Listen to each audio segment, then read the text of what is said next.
Welcome students. The next chapter what we are starting here today is chapter number 20, that is strike off and restoration of name of the company and LLP.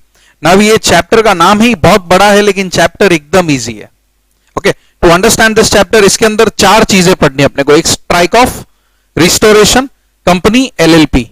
मतलब company का strike off और restoration, LLP का strike off और restoration. These are the two things what we are going to learn in this chapter. Without much ado, let me tell you what do you mean by strike off. Strike off का मतलब क्या होता है? In simple terms अगर मैं बोलूं general अपने routine language में, तो strike off का मतलब होता है to cancel. Cancel का मतलब क्या? काट दिया. यहां पे क्या काट दिया? कंपनी का नाम काट दिया. कंपनी का नाम कैंसल हो गया. कंपनी का नाम रिमूव हो गया. कहां से रिमूव हो गया? तो रजिस्टर ऑफ कंपनीज में से. कहां से? Register of companies. Now register of companies कहां पर होता है? आरओसी मेंटेन करता है. आरओसी मतलब रजिस्ट्रार ऑफ कंपनीज, बराबर. आरओसी मेंटेन करता है एक रजिस्टर ऑफ कंपनीज, और यही रजिस्टर ऑफ कंपनीज में से अगर तुम्हारा नाम रिमूव हो जाता है मतलब तुम्हारा नाम स्ट्राइक ऑफ हो गया. ओके, मतलब तुम्हारा नाम क्या हो गया? स्ट्राइक ऑफ हो गया. Okay, now talking about this strike off, अगर स्ट्राइक ऑफ हो जाता है तो क्यों हो सकता है या कब हो सकता है? क्यों और कब? क्यों? मैंने कुछ गलती किया रहेगा तो हुआ होगा. कब? मैं अपनी मर्जी से भी स्ट्राइक ऑफ कर सकता हूं. ओके, कब मतलब मैं अपनी मर्जी से भी क्या कर सकता हूं? यहां पे स्ट्राइक ऑफ कर सकता हूं. तो स्टूडेंट्स तुम लोग को रिमूवल के बारे में इतना याद रखना है कि strike off and removal they both are one and the same. जैसे कि फॉर एग्जांपल यहां पे अपना चैप्टर का नाम है स्ट्राइक ऑफ, बराबर. लेकिन स्ट्राइक ऑफ का सिंपल मीनिंग क्या है यहां पे मैं लिख के बता रहा हूं. It is nothing but removal of name of the company from register of companies maintained by ROC. ठीक है, maintained by ROC. This is the simplest meaning of striking off. मतलब क्या? तुम्हारा नाम क्या हो जाएगा? रजिस्टर में से रिमूव हो जाएगा. Okay, your name will be removed. Now let us move ahead in this. See, the chapter deals with removal of name for register of companies. As you can see, मैंने एक line का सिर्फ introduction रखा है, ज्यादा कुछ इसमें introduce करने जैसा है नहीं, बट एक लाइन का मैंने इंट्रोडक्शन रखा है खाली. वेज ऑफ स्ट्राइकिंग ऑफ वो भी है. देखो क्यों और कब जो मैंने बोला. क्यों? अगर मैंने कुछ गलती किया तो रजिस्ट्रार अपनी मर्जी से मेरा नाम काट सकता है. एंड कब? मैं खुद भी अप्लाई कर सकता हूं. See, an application by the company for removal of name, that is strike off the company, बराबर. नाउ इसके जो चार सेक्शंस है हमारे 248 से लेके 252 तक के 5 sections, that is the very short concept अपने लिए. ज्यादा कुछ है नहीं. एक्चुअल में देखा जाए तो 248 ही इंपॉर्टेंट सेक्शन है अपने लिए, क्योंकि उसी के अंदर बोला गया है मेन कंडीशन क्या है 248 के अंदर. Okay, now let us see the provisions of section 248 to 252 of the companies act 2013 read with companies removal of name companies from the register of companies rules 2016 deals with what? Removal of names of companies from the register of companies. Removal of name of companies from the register of companies. यहां से तुम्हारा नाम हट जाता है. हट जाता है इन द सेंस निकल जाता है. निकल जाता है in the sense strike off हो जाता है. Now see, the first thing what we are going to study is strike off by ROC, that is suo motu मतलब on its own. ROC जब अपने आप कब स्ट्राइक ऑफ के लिए प्रोसीड कर सकता है? जब मैंने कुछ किया होगा. एज आई सेड, क्यों मेरा नाम स्ट्राइक ऑफ हुआ? तो मेरे से कुछ गलती हुआ होगा. ओके, मेरे से क्या हुआ होगा? कुछ गलती हुआ होगा. गलती अंडर कंपनीज एक्ट, गलती अंडर सेक्शन 248. तो क्या है वो गलती? Let us see. We have 4 conditions as you can see on your screen as well, बराबर. सबसे पहला, company has failed to commence the business within 1 year of its incorporation. अगर मैं कंपनी इनकॉर्पोरेट करता हूं और 1 साल के अंदर अगर मैंने बिजनेस चालू नहीं किया ना, तो मेरा कंपनी का नाम आरओसी स्ट्राइक ऑफ करके रहेगा, अनलेस एंड अनटिल मेरा स्टेटस डॉर्मेंट का नहीं है. अगर मेरा डॉर्मेंट का स्टेटस है तो आरओसी मेरा नाम स्ट्राइक ऑफ नहीं कर सकता। डॉर्मेंट कंपनी जो इसी पार्ट का एक चैप्टर है, right? We know actually speaking these both chapters are connected. अगर स्ट्राइक ऑफ से बचना है तो डॉर्मेंट का स्टेटस लेना होता है। जैसे कि डॉर्मेंट का मतलब क्या होता है? Sleeping company, you are not active, you are inactive. That means अगर आरओसी को लगा इनएक्टिव है तो वो स्ट्राइक ऑफ कर देगा। लेकिन अगर तुमने डॉर्मेंट का स्टेटस रखा है ना तो आरओसी भी कुछ नहीं कर पाएगा। तुम ऐसे मुंह पे फेंक के मारोगे, बोल क्या कर लेगा, मैंने डॉर्मेंट का स्टेटस लेके रखा है, तेरे को जो करना है कर ले, तू मेरा नाम काट ही नहीं सकता, ऐसा छाती ठोक के बोलोगे तुम लोग आरओसी को, बराबर? That is why the first thing which you need to remember is if company does not conduct the business activities within 1 year, ROC तलवार लेके खड़ा है, सीधा तुम्हारा नाम काट देगा। सीधा in the sense there is a procedure which we will see further, but as of now we will understand that if you don't consider commencing the business within 1 year of your incorporation, the name will be striked off. कहां से? From register of companies, right? ये तो था पहला point. Let us see point B क्या बोलता है, as you can see on your screen again. Company is not carrying on any business or operations for a period of 2 financial years, that is preceding 2 financial years, and has not made the status of dormant company, right? अभी ये क्या है? अभी सी first और second में तुम बोलोगे sir ऊपर 1 ईयर नीचे 2 ईयर, ये क्या सीन है? तो फर्स्ट और सेकंड में मैं तुम लोगों को डिफरेंस बताना चाहूंगा। जो पहला 1 ईयर है ना, that is from incorporation. First जो पॉइंट है अपना point A which you can see on your screen is from incorporation. लेकिन अगर मैं सेकंड पॉइंट की बात करूं ना तो इनकॉर्पोरेशन से तो मैंने बिजनेस चालू किया था, लेकिन कहीं ना कहीं बीच में मैं 2 साल के लिए अटक गया।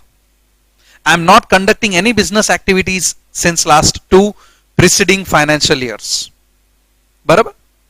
तो इन दैट केस आरओसी मेरा नाम काट सकता है अगर मैंने डॉर्मेंट का स्टेटस भी नहीं लिया होगा। तो जैसे कि मैंने अभी थोड़ी देर पहले बताया कि अगर डॉर्मेंट का स्टेटस लेके रखा है ना तो आरओसी कुछ नहीं कर सकता। आरओसी के लिए 248 है ही नहीं, ऐसा समझो फिलहाल as of now.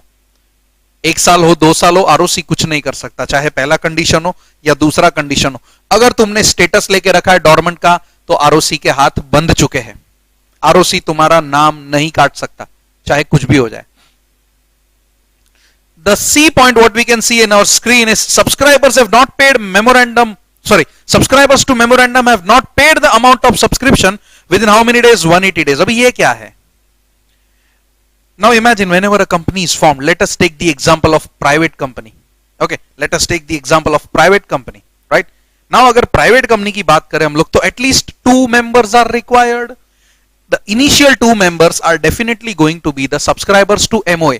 Now if the company is with share capital, बराबर? If the company is with share capital, मतलब सब्सक्राइबर ने कम से कम 1 शेयर तो लेना ही पड़ेगा। ऐसा मैं नहीं बोलता, ऐसा एक्ट बोलता है। सब्सक्राइबर ने कम से कम 1 शेयर तो लेना ही पड़ेगा। और अगर 1 शेयर लिया है तो क्या फ्री में देगा? क्या नहीं, चल पैसा भर। कितने दिन में? 180 दिन में। अगर पैसा नहीं भरा ना किसने? सब्सक्राइबर ने, तो तेरे कंपनी का नाम में काट देगा। क्यों? सब्सक्राइबर क्या तेरा सगे वाला है क्या? पब्लिक से पैसा लेता ना तो सब्सक्राइबर से भी पैसा ले। कितने दिन में? 180 डेज के अंदर। अगर 180 डेज में पैसा नहीं भरा, किसने? सब्सक्राइबर ने। कौन सा पैसा?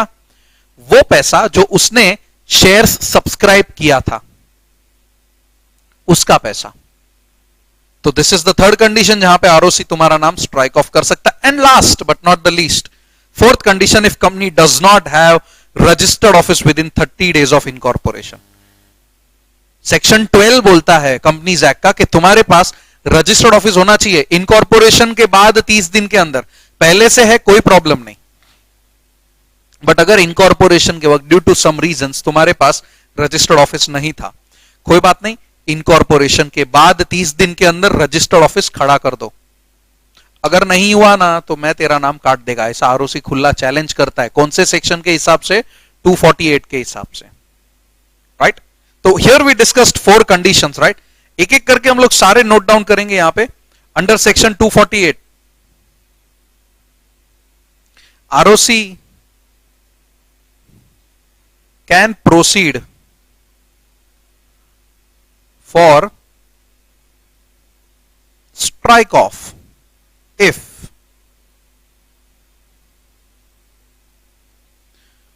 no business is commenced within 1 year of incorporation, no business in preceding 2 financial years, subscribers to MOA have not paid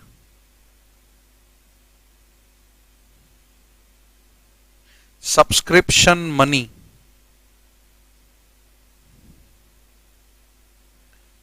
in 180 days, and last, no registered office in 30 days. अगर ये 4 कंडीशन है तो तुम्हारा नाम आरओसी स्ट्राइक ऑफ कर सकता है। 4 में से कोई भी एक कंडीशन है तो तुम्हारा नाम आरओसी क्या कर सकता है, स्ट्राइक ऑफ कर सकता है। बट हियर दोनों के लिए the condition A and B, dormant वाला पॉइंट याद रखना। अगर डॉर्मेंट का स्टेटस लेके रखा है ना तो आरओसी दोनों कंडीशन में स्ट्राइक ऑफ नहीं कर सकता। Can not strike off if dormant, not allowed if dormant. बराबर, क्या डॉर्मेंट, तो कंपनी डॉर्मेंट कंपनी है, तो चाहे कंडीशन ए हो या कंडीशन बी हो, दोनों ही केस में ROC can not strike off. क्यों? क्योंकि तू क्या लेके बैठा है रे, तू डॉर्मेंट का स्टेटस लेके बैठा है। बराबर, so these are the 4 conditions under which ROC can proceed for striking off the name of our company. बच के रहना इन 4 कंडीशन से, right. Now let us see further last line if you can see on your screen. अगर चारों में से कुछ भी हो ना, देखो मैंने पहले ही बोला देयर इज अ प्रोसीजर, सीधा नाम कैंसिल नहीं कर देगा, पहले तुमको एक नोटिस देगा। Notice will be given in which form, STK1। ROC STK1 देगा भाई, तू जो भी कंडीशन है, लेट अस से कि company does not have registered office, ROC 30 दिन तक वेट करेगा, देखेगा रजिस्टर्ड ऑफिस का डिटेल नहीं दिया इस कंपनी ने अब तक, 30 दिन हो गया, चल STK1 भेज। अब जैसे ही STK1 भेजा, मतलब आरओसी ये कहना चाहता है कि देख कंडीशन डी के हिसाब से तेरे पास रजिस्टर्ड ऑफिस होना चाहिए था, लेकिन नहीं है भाई, 30 दिन हो चुके, रिप्लाई कर क्यों नहीं है, वरना मैं तेरा नाम स्ट्राइक ऑफ कर देगा। तो ये जो रिप्लाई है ना, रिप्लाई ये कितने दिन में करना है, 30 डेज के अंदर, if you can see, and the representations will be made within 30 days. 30 days कब से, the day when notice was received, right. Are we clear with this? Good. Now there is a procedure to be followed. मैंने बोला ना, there is a procedure to be followed. अपनी मर्जी से ROC नहीं, चल काट निकल, ऐसा नहीं होता। There is a process which is to be followed. Now we can see the procedure here as well. What is this first procedure? As you can see, पूरा arrow dramatically मैंने बना के रखा है। STK1 हमने लास्ट लाइन में देखा था, right? Here we saw in the last line of the previous slide. यहीं पे शुरू करेंगे। STK1 से नोटिस आएगा तो रिप्लाई जाएगा 30 दिन में, ये भी हमने देखा था। बराबर। सिमिलरली पब्लिकेशन ऑफ नोटिस, यही नोटिस को वेबसाइट में भी पब्लिश करना पड़ेगा MCA के, as well as official gazette में भी देना पड़ेगा, न्यूज़पेपर में भी देना पड़ेगा। अभी ये कब होएगा, सी पब्लिकेशन ऑफ नोटिस कब होएगा? देखो सिमिलर, थोड़ा सा सोचो। पहले मैं कुछ गलती करूंगा, अंडर 248 तो आरओसी मुझे क्या देने वाला है, एक नोटिस देने वाला है अंडर सेक्शन 248। कौन से फॉर्म में? STK1 में, जिसका रिप्लाई मुझे कितने दिन में करना है, 30 दिन में। अगर जेन्युइन रिप्लाई है ना तो आरओसी सुनेगा, लेकिन अगर रिप्लाई नहीं किया तो आरओसी प्रोसीड करेगा, तो आरओसी मेरा नाम काटने के पीछे दौड़ेगा। तो अगर उसको मेरा नाम काटना है ना, तो वो दौड़ते दौड़ते थर्ड बॉक्स जो तुम्हें दिख रहा है तुम्हारे स्क्रीन पे, STK5A वाला, वो करेगा। बराबर। Publication of notice in the newspaper, website of MCA, official gazette in 30 days. Then intimation to regulatory authorities as well. Q regulatory authorities, let us take the example of income tax department. ROC है ना, income tax department को phone तो नहीं करेगा, but एक notice भेजेगा, भाई ये कंपनी का नाम कैंसिल कर रहा हूं, मैं स्ट्राइक ऑफ कर रहा हूं, क्या तेरा कोई टैक्स वैक्स बाकी है क्या? अगर है तो बोल, तो मैं रुकता हूं, अगर नहीं है तो मैं इसका नाम काटता हूं। That is why intimation to regulatory authorities भी किया जाएगा। Now if there is no reply, means income tax बोलता है नहीं भाई सब टैक्स आ चुका है, इसका कुछ भी पेंडिंग नहीं, नो ड्यूज पेंडिंग वगैरह वगैरह, तो इन दैट केस आरओसी सीधा क्या कर देगा, कंपनी का नाम निकाल देगा. The name of the company will be removed, किधर से, from the register of companies. कहां से, रजिस्टर ऑफ कंपनीज में से, राइट. एंड लास्ट, जो कंपनी का नाम निकाल दिया वो कंपनी कट गया, मतलब क्या हुआ, dissolution. Okay, that company got dissolved, खो गई. अगर खो गई तो पब्लिक को बताओ भाई कि खो गई. कैसे बताओगे, न्यूज़पेपर में फिर से एक पब्लिशिंग करोगे. कौन सा, STK 7 में. ये जो notice of dissolution of the company inform STK 7 जो है ये पब्लिश होगा. Okay, inform STK 7. It is a general notification के so and so company is now striked off. बराबर, डिसॉल्व हो चुका है, इसका नामो निशान हमने मिटा दिया है. क्यों, क्या, वो सब उस पब्लिकेशन में लिखा रहेगा, क्यों हुआ, क्या हुआ, what was the representation वगैरह वगैरह. everything will be written in that publication, but अपने को वो सब सोचने की जरूरत नहीं. we have to stick to the point.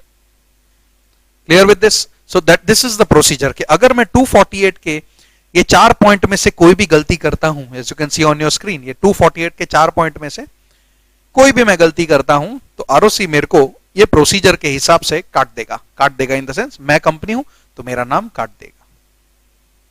Clear? Let us move ahead now. There is one case law which we are going to discuss right now, that is International Security Printers Private Limited, जिसको मैं बोलूंगा ISPPL versus ROC Delhi. The case was dated as on 8th August 2017. मेरे birthday के 4 दिन बाद का case है. Okay. The International Security Printers Private Limited versus ROC Delhi. क्या बोलता है इस केस के अंदर? सी, सबसे पहले तो ROC ने नाम काट दिया. आरओसी काट दिया नाम, सीधा उड़ा दिया नाम. उड़ा दिया इन द सेंस रिमूव कर दिया. Okay, now if we move ahead तो देखो ISPPL को तकलीफ हुआ कि भाई ये तो बिना बताए नाम काट दिया रे, कम से कम STK 1 तो देना था. यही आगे मैं बताने वाला हूं. STK 1 तो देना था, STK 1 भी नहीं दिया, सीधा सीधा काट दिया नाम. ऐसा कैसा, घर का राज चलता है क्या तेरे? ऐसा ISPPL का खून खोलने लगा वहां पे. तो ISPPL ने क्या किया, सीधा पिटीशन कर दिया. बराबर. नो पिटीशन में उन लोग ने क्या एलिगेशंस लगाया कंपनी के ऊपर, देखो. एक तो नो नोटिस नहीं दिया STK 1, no gazette notification STK 5A. STK 5A जो अभी पीछे हम लोग प्रोसीजर में देख रहे थे, गजेट नोटिफिकेशन भी नहीं किया. And no opportunity of being heard, भाई बोलने का मौका भी नहीं दिया, कुछ सीधा काट दिया. अरे ऐसा कैसा चलता है, सीधा काट दिया. बराबर के नहीं? How can you do this to us? अरे भाई एक बार बोल तो सही के नाम काटने वाले. ऐसा ISPPL तिल मिलाने लगा उधर. तो भाई से रहा नहीं गया ना, भाई ने पिटीशन फाइल कर दिया. कोर्ट में मैटर चला गया कि आरओसी ने अपने पावर का गलत इस्तेमाल किया. हाँ, उसके पास पावर है स्ट्राइक ऑफ करने का, नो डाउट है, मैं मानता है. लेकिन भाई प्रोसीजर है, फॉलो तो कर. बिना बताए तू किसी का भी नाम काट देगा, ऐसा कैसा चलेगा? है कि नहीं? नाउ जैसे कि for example you all are students of CS, अचानक से तुम्हारा रजिस्ट्रेशन नंबर कैंसिल हो गया. भाई बोलो तो सही कि ड्यू टू दीज रीजंस काम हो रहा है, कैंसिल हो रहा है वगैरह वगैरह. If you don't get the reasons, how can you B satisfied with the action taken by the opponent? जैसे कि यहां पे ओपोनेंट अपना RB है, सॉरी ROC है. राइट? नाउ लेट अस सी कि ये जो केस हुआ था, केस क्यों हुआ? केस देखो, केस शुरू हो रहा है यहां से, बीच वाले सर्कल से, कि पिटीशन फाइल किया, वहां से शुरू हुआ है. क्यों वहां से केस शुरू हुआ? क्योंकि ROC ने स्ट्राइक ऑफ कर दिया ISPPL को, that is international security printers private limited को. क्या कर दिया? सीधा का सीधा स्ट्राइक ऑफ कर दिया. व्हाटसोएवर रीजंस, स्ट्राइक ऑफ कर दिया. Okay, now let us move ahead. क्या था इसके अंदर? अभी मैटर था जज के पास, तो भाई जज भी एनालाइज करने लगा ये तो ROC अपना गलत फायदा उठा रहा है रे. ऐसा दिल से सोचा जज ने, ये तो बेबुनियाद रीजन है उसका कि हाँ उसने ये नहीं किया तो सीधा नाम काट दो. अरे भाई उसको STK 1 तो दे, जो प्रोसीजर एक्ट में लिखा गया है उसका तो इज्जत कर कम से कम. ऐसा जज ने उसको बोला. दैट इज वाई जज ने अपना डिसीजन दिया. क्या डिसीजन दिया? As you can see in the bigger circle, ROC however has failed to prove the allegation that proper steps were taken in compliance of mandatory provisions under section 252 subsection 4, 5, 6 जो आगे हम लोग देखेंगे. it is nothing but the part of procedure कि उसको STK 1 भेजना था, then 5A में पब्लिश करना था, अपॉर्चुनिटी ऑफ बीइंग हर्ड देना था, which is a prerequisite for striking of the name of the company from the registrar, right? Which is prerequisite, जो required था वही फॉलो नहीं किया तो पेटिशन एक्सेप्ट करेगा कि रिजेक्ट करेगा? जज, petition was accepted by the जज। एंड यहां पे आरओसी को डायरेक्शन दिया गया था आगे कि follow the proper procedure, take the representations from them, the procedure which is given under the act, under the companies act, under section 252, वो फॉलो करो। एंड वो फॉलो करने के बाद अगर तुम्हें लगता है ना तो नाम को स्ट्राइक ऑफ करो, डायरेक्टली नहीं कर सकते। ठीक है, so this was the only one case of this chapter that was based on striking off, कि अगर तुम्हें स्ट्राइक ऑफ करना है ना तो भाई देयर इज अ प्रोसीजर जो हम लोग आगे देखने वाले, देयर इज अ प्रोसीजर जो आगे देखने वाले हम लोग, प्रॉपर डिटेल प्रोसीजर। जो अभी पहले देखा वो तो बस ब्रीफ प्रोसीजर था, अभी जो डिटेल प्रोसीजर हम लोग देखने वाले उसमें अपने को पता चलेगा कि आरओसी ने किधर गलती कर दिया। Okay, if you see procedure for striking of the name by way of application to ROC, we are coming here at second part, right? We are coming here at second part. Okay, now ये जो second part है, second part वो कौन सा part है? application by company to ROC, application by company to ROC, बराबर। इसमें खाली इतना याद रखना, इधर मैं सामने से बोल रहा हूं, देखो दोनों ही केस में मुद्दा क्या है, इधर मैं नीचे लिखता हूं, मुद्दा मेरा स्ट्राइक ऑफ है and I have to conditions over here, बराबर। दो कंडीशन के एक बाय आरओसी, एक बाय कंपनी। अगर आरओसी है ना तो STK 1 से शुरू होगा। आई एम सेइंग, मैंने प्रोसीजर के बारे में बोला, बट सी दोनों प्रोसीजर कैसे सेम होने वाले वो मैं तुम्हें बता रहा हूं। पहले मैं तुम लोगों को डिफरेंस बता रहा हूं and then it is easy for us to understand कि प्रोसीजर क्या है। आरओसी अगर देगा ना तो शुरू किधर से होगा? STK 1 से। अगर कंपनी कर रहा है ना, कंपनी एप्लीकेशन, तो शुरू किधर से होगा? STK 4 से। यहां पे शुरू हुआ 1 से बाय आरओसी में, एंड बाय कंपनी के केस में शुरू हो रहा है STK 4 से। एट द एंड मुझे करना क्या है? Strike off. आरओसी करे या मैं खुद करूं, करना क्या है? Strike off. लेकिन अगर आरओसी है तो शुरू किधर से करेगा? STK 1 से शुरू करेगा, the procedure what we saw. And अगर कंपनी को करना है तो STK 4 से शुरू करेगा, एंड उसके बाद 1 और 4 के बाद पूरा प्रोसीजर सेम, 1 और 4 के बाद सब सेम होने वाला है। So now what we are going to see is the second part, बराबर। Now what we are going to see is the second part. Second part मतलब क्या कि अगर तुम्हें स्ट्राइक ऑफ करना है ना तो तुम खुद भी कैसे कर सकते हो। As now what we saw, उसका प्रोसीजर हम लोग शुरू करने वाले, राइट? जो STK 4 एंड ऑल वहां से शुरू होगा। If you see the first form, actually 3 भी है, मैंने डायरेक्टली 4 ले लिया, doesn't makes any difference. STK 3 4 दोनों साथ में ही जाने वाला है, राइट? STK 3 एंड 4 वहां से स्टार्ट होगा। Okay, now see the conduct board meeting, सबसे पहले बोर्ड मीटिंग वगैरह ले लो। Then all the directors shall execute indemnity bond in form STK 3 and affidavit in form STK 4। मतलब ये तो डॉक्यूमेंट्स रेडी करने पड़ेंगे। indemnity bond in form STK 3 and affidavit in form STK 4। what do you mean by indemnity bond? indemnity bond एक bond होता है जिससे directors ये कबूल करते हैं कि अगर फ्यूचर में किसी का लायबिलिटी आया ना तो we will bear that liability. क्यों? क्योंकि हम तो स्ट्राइक ऑफ कर रहे हैं ना, क्या पता स्ट्राइक ऑफ होने के बाद किसी का लायबिलिटी अराइज हो गया, इट कैन हैपन। फिर वो बेचारा कंपनी तो है नहीं, डायरेक्टर बोलेंगे नहीं नहीं कंपनी बंद, जा तेरा पैसा भूल जा, हलवा है क्या? नहीं, ऐसा नहीं चलेगा। ओके, सिंपल याद रखना, STK 3 में इंडेमनिटी बॉन्ड, STK 4 में affidavit.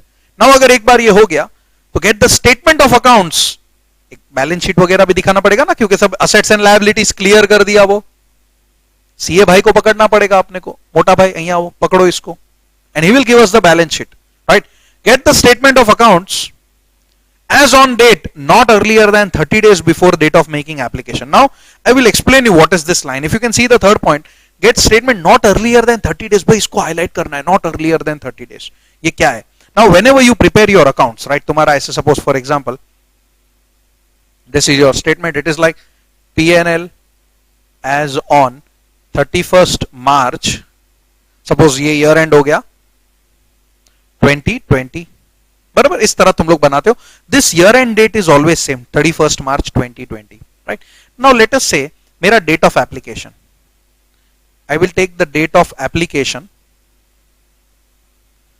As on 30th August 2020, 20, अगर ये मेरा डेट ऑफ एप्लीकेशन है 30 अगस्त 2020, तो मुझे बैलेंस शीट पीएनएल वगैरह सब सबमिट करना है। तो अगर मैं एप्लीकेशन कर रहा हूं ना, तो इस एप्लीकेशन से रिलेटेड जो मेरा स्टेटमेंट ऑफ अकाउंट्स है वो एज ऑन 1 अगस्त 2020 से लेके 30 अगस्त 2020 तक का होना चाहिए। ओके, इसके पहले का होगा तो नहीं चलेगा। अगर इस डेट के पहले का होगा तो नहीं चलेगा, चाहे कुछ भी मैं कर लूं, मेरा कोई नहीं सुनेगा। सी, ये रहा 30 डेज का पीरियड रफली, क्योंकि अगस्त में लास्ट डेट 31 है, आई हैव रिटन, बट रफली वी कैन सी कि ये 30 डेज। अगर सपोज ये मेरा statement of accounts as on अगस्त के पहले आता है जुलाई, 15 जुलाई 2020 होता तो चलता क्या? रे नहीं चलता ये, क्यों? क्योंकि ये तो 30 दिन पहले का है। 30 दिन कब से? From the date of application. तो मुझे 30 दिन के पहले का नहीं चाहिए, मुझे 30 दिन का चाहिए, पिछले 30 दिन का। उसके अंदर कभी भी ईयर एंड करो चलेगा, उसके अंदर balance sheet PNL as on suppose मैं 15 अगस्त लिखता हूं तो भी चलेगा, 12 अगस्त लिखता हूं तो भी चलेगा। लेकिन अगर मैंने 31 जुलाई भी लिखा ना तो भी मैं गया।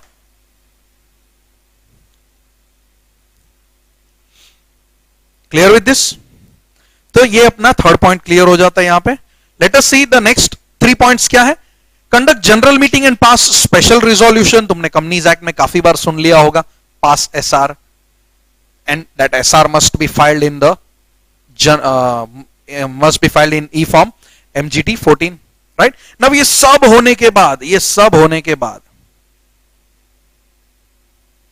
राइट, सब होने के बाद फाइल ई फॉर्म STK2। STK2 के अंदर ये सारी चीजें तुम्हें फाइल करनी है। ओके, STK2 के अंदर ये सारी चीजें तुम्हें क्या करनी है? फाइल कर देनी। नाउ ये हो जाने के बाद ROC will publish the notice. देखो सेम पॉइंट वापस आ रहा है। STK2 3 4 सॉरी 3 4 पहले, बाद में 2, मेरा काम खत्म। 3 4 2 का रिप्लेसमेंट है STK1, right. Let me bring back to you this screen. STK4 3 2 यहां से शुरू हो रहा है मेरा, एंड इधर 1 से शुरू हो रहा है। देखो इधर 1 नहीं आएगा, इधर यहां पे 1 नहीं होगा, एंड यहां पे 2 3 4 नहीं होगा। बट यहां पे बाद में ये जो उसके बाद जो पब्लिकेशन होता है कि हाँ ये कंपनी स्ट्राइक ऑफ हो रहा है वगैरह वगैरह, अथॉरिटीज को बताया जाता है वगैरह वगैरह, वो सब शुरू हो जाएगा। तो यहां पे फॉर्म आएगा, publish the notice in form STK6। उधर क्या था? 5A, इधर है 6। फॉर इनवाइटिंग ऑब्जेक्शंस कैसे? तो वेबसाइट ऑफ MCA पे डालो, गजेट पे डालो या न्यूज़पेपर पे डालो। इंटीमेशन टू रेगुलेटरी अथॉरिटीज, जैसे पहले भी बताया कि भाई इनकम टैक्स वाले तेरा कुछ टैक्स वैक्स बाकी है तो बोल। Okay, if no objections are received in 30 days the publication of notice, ROC shall proceed with the strike off and ROC will remove the name and the company will be dissolved and STK7 डाल दो, publish कर दो। किधर? देखो website of MCA and official gazette पे। Okay, तो ये see the end part of both the procedures was same, the end part of both the procedures was same, right? Clear with this? Now there are a list of companies which shall not be removed। मतलब तुम चाह के भी इस companies को नहीं निकाल सकते, कोई कुछ भी कर ले, इन कंपनीज को तो निकाल ही नहीं सकते सीधा। कौन सी कंपनीज है? Let us see one by one. एक है लिस्टेड कंपनीज, लिस्टेड कंपनीज को तुम नहीं निकाल सकते। दूसरा है डीलिस्टेड कंपनीज, राइट। डीलिस्टेड मतलब जो लिस्टेड था बट अभी उसको हटा दिया, उसने कुछ कालाकांडी किया रहेगा तो डीलिस्ट हो गया। Okay, next is prosecution. कुछ केस वेस चल रहा है उस कंपनी के ऊपर, केस चल रहा था नहीं, केस चल रहा है, तो उसको नहीं स्ट्राइक ऑफ कर सकते। सेक्शन 8 कंपनी है, उसको भी स्ट्राइक ऑफ नहीं कर सकते। सेक्शन 8 कंपनी चैरिटेबल ऑब्जेक्ट्स वाला, उसको भी तुम क्या नहीं कर सकते? स्ट्राइक ऑफ नहीं कर सकते। अगर किसी कंपनी का इन्वेस्टिगेशन या इंस्पेक्शन चल रहा है, इन्वेस्टिगेशन या इंस्पेक्शन चल रहा है, कुछ किया रहेगा गड़बड़, तभी तो इन्वेस्टिगेशन या इंस्पेक्शन चल रहा है, और अगर ये चल रहा है तो तू स्ट्राइक ऑफ नहीं हो सकता है। आउटस्टैंडिंग डिपॉजिट्स है दोस्त, आउटस्टैंडिंग डिपॉजिट्स, फिर चाहे डिफॉल्ट हो या पेमेंट करना बाकी हो, डजंट मैटर। पैसा देन तू बोलेगा सर अभी तक ड्यू डेट भी नहीं आया, तो तू स्ट्राइक ऑफ मत कर, पहले पैसा चुका। अगर ड्यू डेट जा चुका है तो तू डिफॉल्ट कर दिया भाई, डिफॉल्ट करके तू बंद कैसे हो सकता है? बराबर, पहले पैसा चुका, बाद में स्ट्राइक ऑफ करने का सोच, ठीक है। Next is charges pending for satisfaction. Chapter number अपना, I think it is chapter number 5 और 6 of companies act somewhat, which is on charges. Mostly it is chapter number 5 till the time I know. Companies act का 5वां chapter अपने subject का charges के ऊपर है। उसके अंदर तुमने पढ़ा होगा सेटिस्फैक्शन ऑफ चार्ज, मतलब लोन रीपेमेंट बाकी है, और अगर ये लोन रीपेमेंट बाकी है तो तू स्ट्राइक ऑफ नहीं हो सकता। Okay. Compounding, compounding is pending. Compounding मतलब क्या कि कंपाउंडिंग का एप्लीकेशन करके रखा है। Now let me tell you what is this compounding. Compounding का सीधा सिंपल मतलब समझो कि अगर suppose due to some reasons कुछ जेल हो गया, कंपनीज एक्ट के अंदर कुछ गड़बड़ किया, इंप्रिजनमेंट आया, बट मैं जेल नहीं जाना चाहता, मैं जेल के बदले फाइन भर के निकल जाना चाहता हूं, तो compounding is nothing but penalty for prosecution, sorry penalty instead of prosecution. Prosecution मतलब केस चलता, राइट, मैं यहां पे सीधा पेनल्टी भर के, भाई गलती हो गया माफ कर दो, पैसा भर के मैटर खत्म कर दो। पैसा खिलाने का बात नहीं कर रहा हूं मैं, पैसा भरने का, under the provisions of the act. तुमने बहुत बार पेनल्टीज देखा होगा, right, fine of rupees so and so और imprisonment of this much period, तो ये कंपाउंड हो सकता है। अगर जेल नहीं जाना है तो फाइन भर के निकल जा, इट इज अलाउड, इसको कंपाउंडिंग बोलते हैं। और अगर ऐसा कंपाउंडिंग का एप्लीकेशन पेंडिंग है तो तू स्ट्राइक ऑफ नहीं कर सकता। ओके, तू स्ट्राइक ऑफ नहीं कर सकता।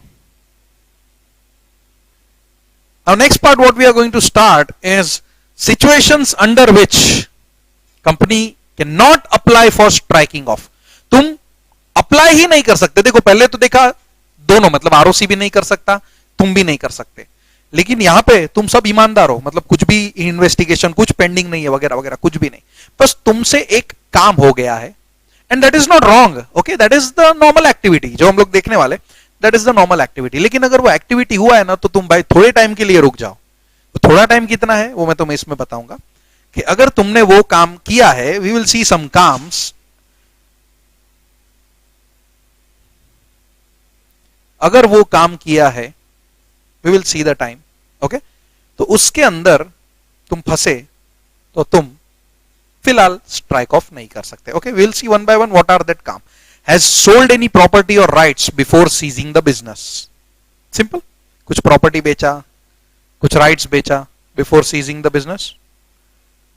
Has shifted registered office from one state to another.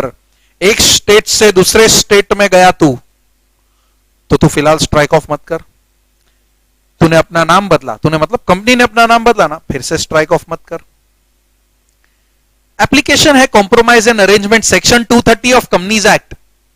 अगर कॉम्प्रोमाइज एंड अरेंजमेंट का कोई एप्लीकेशन चल रहा है तो अगेन तो स्ट्राइक ऑफ नहीं कर सकता। अगर तू वाउंड अप हो रहा है वॉलंटरीली या एनसीएलटी के द्वारा, जब वाइंड अप हो ही रहा है तो इधर क्यों अलग से स्ट्राइक ऑफ कर रहा है? डबल डबल गधा मजूरी करेगा क्या? उधर भी तेरा नाम बंद होने, मतलब उधर भी तू कंपनी बंद कर रहा है, इधर भी कंपनी बंद कर रहा है ना, तो जब तूने वाइंडिंग अप शुरू कर दिया है तो वही करना, इधर क्यों आ रहा है? बराबर। Now here comes the main point. If you can see on your screen जो रेड कलर में मैंने दिया हुआ है, the company shall not make an application to strike off the name if such company has done any of the above mentioned activities in preceding 3 months before the date of application। मतलब ये जो भी चीज है अगर तुमने preceding 3 months में किया है ना तो भाई फिलहाल स्ट्राइक ऑफ नहीं कर सकते। हाँ, 3 months के पहले किया है तो करो बिंदास, कोई प्रॉब्लम नहीं, लेकिन अगर ये एक्टिविटी पिछले 3 महीनों में हुआ है, इनमें से कोई भी एक्टिविटी, तो तुम स्ट्राइक ऑफ नहीं कर सकते। Clear? Let us see now restoration. The second part what we are going to see is restoration of the name of the company. बस सिंपल है, अगर कुछ भी रीजन से तुम्हारा नाम कटता है, तुम्हें लगता है कि भाई गलत हुआ अपने साथ, तो तुम अपील कर सकते हो एनसीएलटी को रिस्टोरेशन के लिए। Okay, you can file an appeal to NCLT for restoration, मतलब तुम्हारा कंपनी फिर से जिंदा हो जाएगा। ठीक है, पुनर्जन्म। अगर अपील में तुम जीत गए ना तो पुनर्जन्म हो जाएगा। ओके, नाउ सी, कभी तो अपील करने का सिर्फ टाइम पीरियड दिया हुआ है। अगर आरओसी को लगता है कि ये कंपनी बिजनेस कर रहा था, या किसी कंपनी के और डायरेक्टर्स को लगता है कि ये बिजनेस चल रहा था, फिर भी आरओसी बोल रहा है नहीं करके, बोल के काट दिया, तो ऐसे केस में अगर तुम्हें अपील करना है तो time limit which you have is 3 years. Okay, 3 साल के अंदर तुम्हें अपील करना है। लेकिन अगर तुम मेंबर या क्रेडिटर हो तो तुम्हारे लिए अपील करने का टाइम है 20 साल। 20 साल तक तुम क्या कर सकते हो?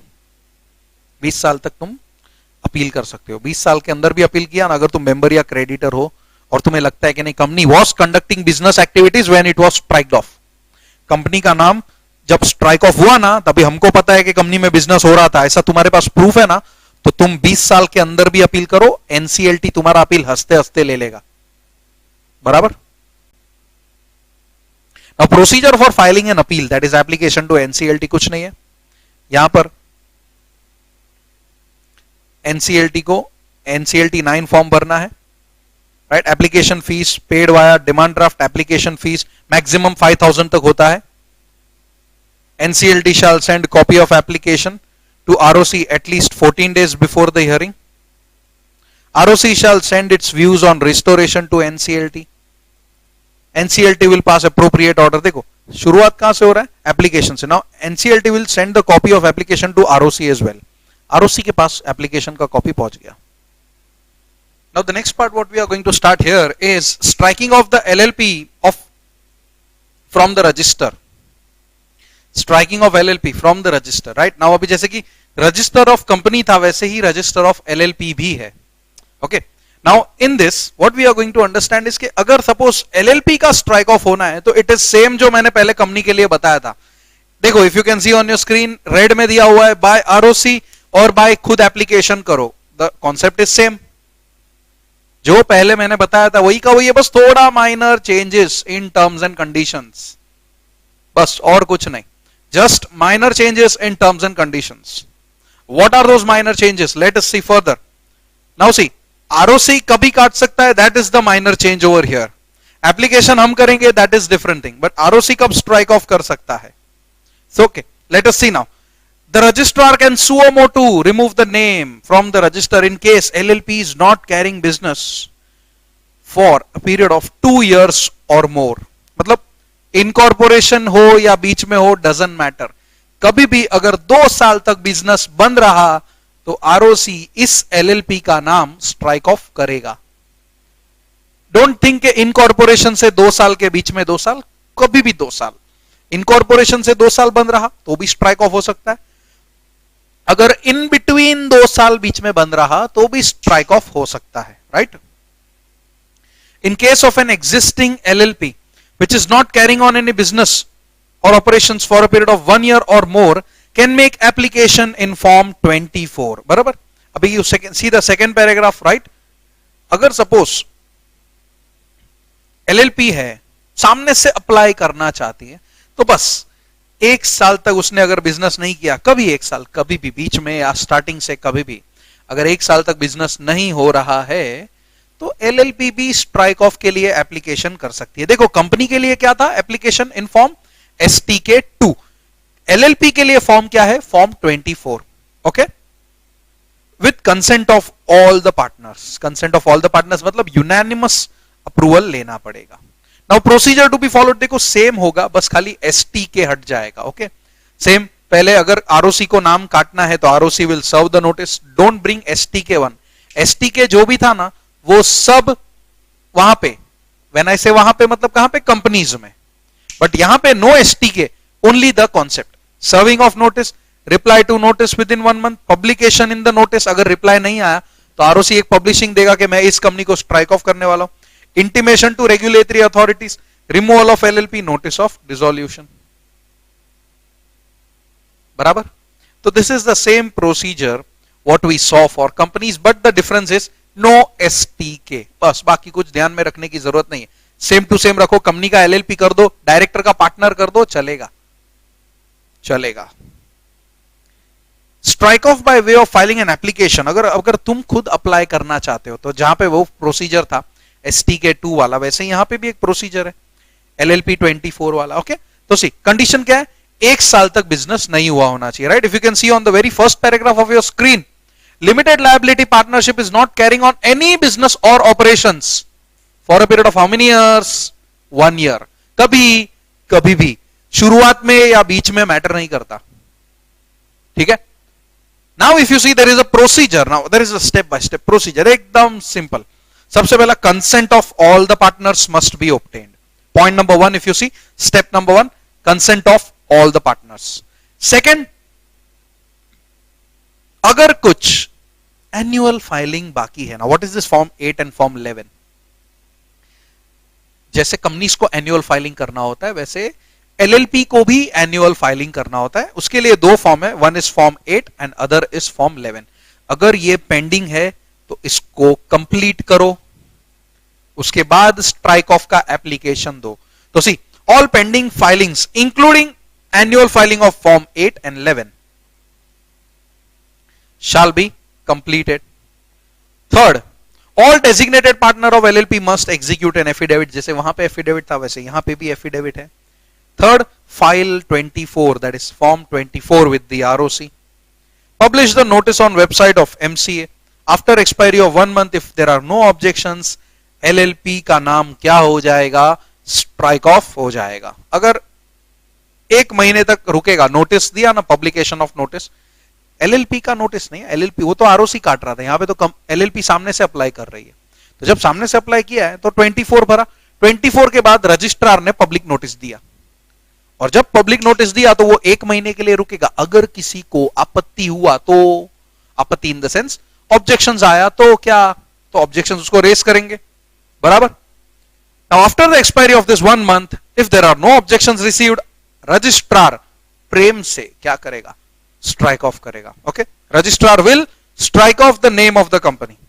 The notice of striking off the name of the LLP from the register and its dissolution should be published. किधर?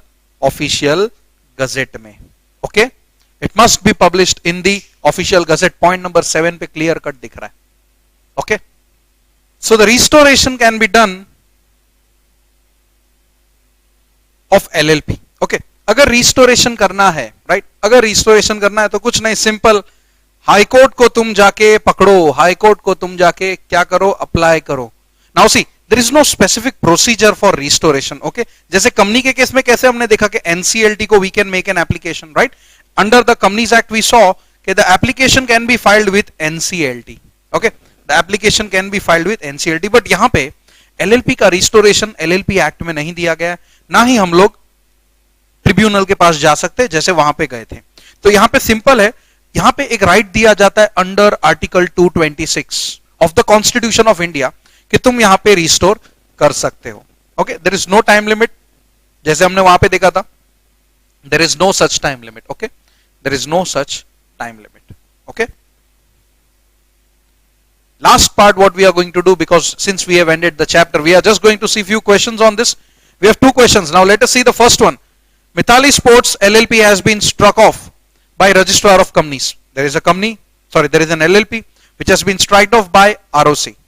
One of its unsecured creditors are approached to know about the eligibility of making application for revival of LLP. Right now, simple तो वही चीज article 226 right देता है constitution के अंदर, तुम high court में जाके अप्लाई करो. Okay, so that is one thing.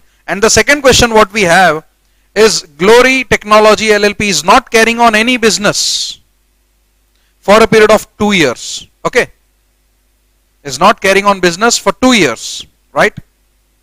It is desirous of striking off the name from the register of LLP maintained by ROC. Whether LLP is allowed to do so? Yes, it is allowed. But तुम लोग को if you remember वो procedure याद करना है कि हाँ, सबसे पहले तो तू मेरा जो पेंडिंग फाइलिंग है ना वो सब खत्म कर. अगर वो पेंडिंग है तो तू अप्लाई नहीं कर सकता, क्योंकि कंडीशन क्या बोलता है, कंडीशन जो बोलता है वो तो हम लोग फुलफिल कर रहे हैं, बराबर. इवन इफ अगर तू 1 साल तक बिजनेस नहीं कर रहा तो भी तू स्ट्राइक ऑफ हो सकता है, तो यहां पे तो 2 साल है, बराबर. सो इन सिंपल टर्म्स अगर तुम्हें ध्यान देना हो तो जो प्रोसीजर हमने यहां पे देखा था, I will show you the slide, wait a minute, see here अपना स्लाइड देखो. यहां पे 1 साल में भी तुम स्ट्राइक ऑफ के लिए अप्लाई कर सकते हो, क्वेश्चन में तो 2 साल थे. तो ये जो प्रोसीजर है यही तुम्हारा आंसर है. यस, वेदर can that बोलते ना striking off can be done? Yes, the LLP is allowed to do so, लेकिन considering the point that वो procedure हम लोग यहाँ पे पूरा लिखेंगे. Okay, so that was all about this short and sweet chapter on striking off the name of the company and LLP and also its restoration. Thank you very much.